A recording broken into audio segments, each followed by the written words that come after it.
వస్యశ్చ పుత్రో అర్ధకరీచ విద్య షడ్జీవలోకస్య సుఖాని రాజన్.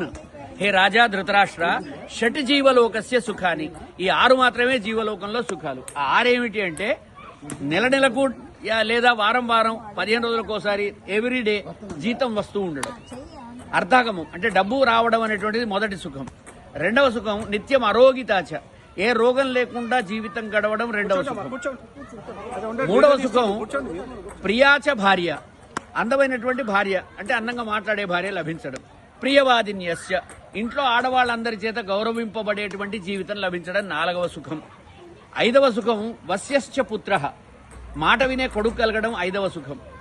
ఆరవ సుఖం అర్ధకరీచ విద్య, డబ్బునిచ్చే విద్య లభించడం. ఇప్పుడు చెప్పుకున్నామే, మొక్కల చదువు చదువుతాడు, ఏజీబీఎస్సీ చేస్తాడు, లెక్కల ఉద్యోగం మనకి బ్యాంక్ మేనేజర్గా వస్తుంది.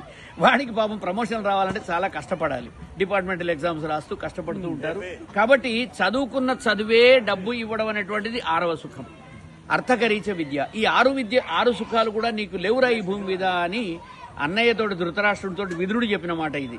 అర్ధాగమో నిత్యమరోగితాచ ప్రియాచ భార్య ప్రియవాదినీచ వస్యశ్చ పుత్రో అర్ధకరీచ విద్య షట్ జీవలోకస్య సుఖాని రాజన్. ఈ 6 భూమి మీద సుఖాలు రాయన, నీకు ఇందులో ఏది లేదు అని చెప్పి ధృతరాష్ట్రుడితో అన్నటువంటి మాట ఇది మహాభారతంలో.